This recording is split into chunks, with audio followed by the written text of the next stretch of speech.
everybody, this is Tony from Fangirl Nation, and once again I've been trolling around Artist Alley looking for awesome places and persons, and I found one right here. So, could you tell us your name and describe your artwork for us, please?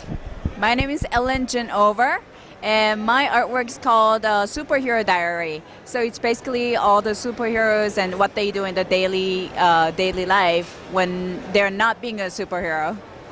My name is Justin Rodriguez, and I'm a character designer and visual development artist for the animation industry. And I guess describe my work, it would be a mix between like graphic shapes and, you know, like classic Disney afternoon stuff. So. I'm Paige Halsey Warren, and I'm a webcomic artist, and I've done Busty Girl Comics and my new series, Art Space. It's AHT Space, which is about 6 artists sharing a warehouse space together in a small town in Massachusetts. I'm Alex Lee, and right now I'm doing this webcomic called Blue Cat Cafe. It's basically about this barista. She works at a cat cafe filled with annoying cats. My name is Felicia Ann. I basically created a series based on interstellar radio messages that we sent out of space.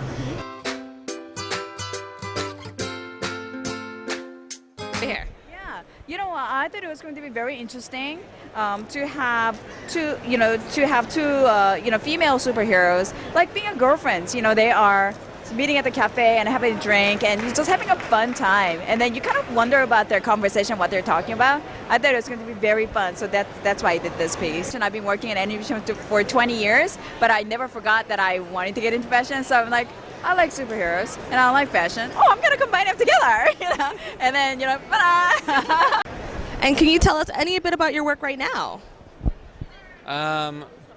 Well, yeah, I'm selling some prints. Some of it's a little bit of fan art. Iron Giant's my favorite movie. You know, and I like to draw, you know, people on adventures, basically.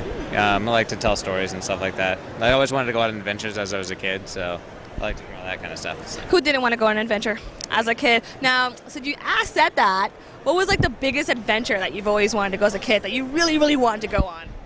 When I was a kid, like, I had this idea that I wanted to get like a shopping cart and just pack it full of like gadgets. Like, I wanted to make my own gadgets out of like household items. Like, I always wanted to be able to do that. Yeah, basically. I always wanted to make like my own gadgets and then just go on adventures, use like my own grappling hook and stuff like that. But that's. Well, as with BGC, I grew up in a very busty family, and it was just always sort of this matter-of-fact thing that we'd all joke about. I tend to draw when I'm frustrated about things. So one day I was looking at shirts online, realized all of them would be distorted as all get out when I put them on, and got annoyed. So I drew a comic, and from there it just sort of snowballed. It wasn't until I did the series that I realized I was, like, my situation was fairly unique in that it was so openly talked about in my family, and that I had such a busty family. I had a lot of people tell me as the series was ongoing that they didn't realize they weren't entirely alone, and it sort of became this like wonderful, loving support network, and it was awesome. So you unknowingly created a wonderful open forum and community. So you're a trailblazer in that one. It was awesome. It was good weird. I'll try to make it succinct as possible. So basically, it's about this girl. She works at a cat cafe, and the thing is that she's been single her whole life, so she wants to get into a relationship by the end of the summer.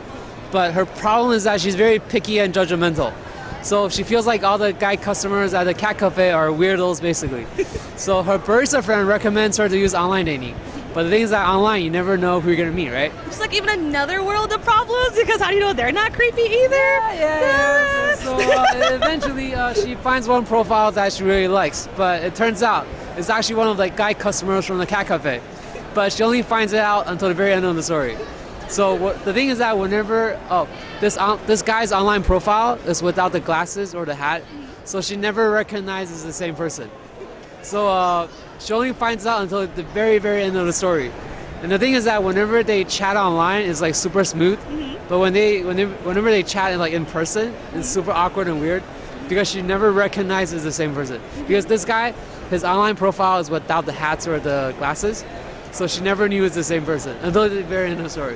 See, It sounds like a Korean drama waiting to happen. So it's a slice of life plus romantic comedy. And this is Blue Cat Cafe. What started it? What popped into your mind? Was it like music, colors? What was it? Yeah, definitely music. I listen to a lot of post-rock, which is very, ponderous and contemplative. And I also discovered that on archive.org, you can basically listen to all of NASA's communications from Houston for every, basically like the Challenger or like Columbia. You can listen to all the interactions from liftoff to whatever technical issues they're having. So I used to listen to that a lot, and I was just like, going out, looking outside of the Earth basically unites us as a whole, as a species. We stop thinking about us as a race or, gender, right? And then we start thinking we're all just one people. So I found that really beautiful, and the messages was just a perfect concept to embody that. And I believe you just told me that this is your first time at a comic convention ever. So what do you think about it so far? Oh no, lots of energy, lots of artwork. People are just really nice and kind. I just love it. I love it. So And how are you enjoying Comic-Con right now? oh, actually I just started going to Comic Con like this year, and this is like my 6th convention, and awesome. Man. I like it. Yeah, so far very good. This is your first time at Long Beach Comic-Con, you just told me? My first time. It's pretty good. It's going pretty well. Yeah, there's a lot of really awesome costumes, and I wish I was at the Space Expo. That looks awesome. It is pretty awesome. Yeah. What would be the one thing that you would love everyone to know about you? I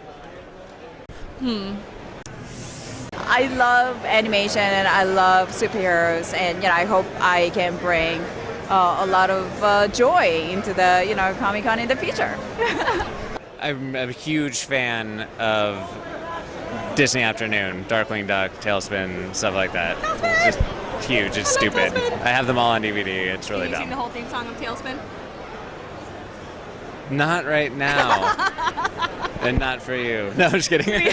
It's to have a blend of art and science, and I think that's the core to my art. Yeah. I like to go to coffee shop and draw. That's how I got my story inspiration from. Like, what have you learned in your journey to being an artist? Well, for one, I think never give up. Work really hard. It takes a lot of work. A lot of it is time. A lot of people think that they can just grow up and, that it's kind of a natural thing, and it's not that at all. It's just a lot of time and effort, and because you're not seeing the results you want to see now, it might just be because you haven't put the amount of time into it. So be patient with it and work hard at it, and if you work hard at it, you'll get there. Well, thank you very much for taking the time to chat with us, and we'll hope to be seeing more of your work in the future. Bye. Pleasure meeting you. Thank you very much. Right, okay, let's see if I can remember this.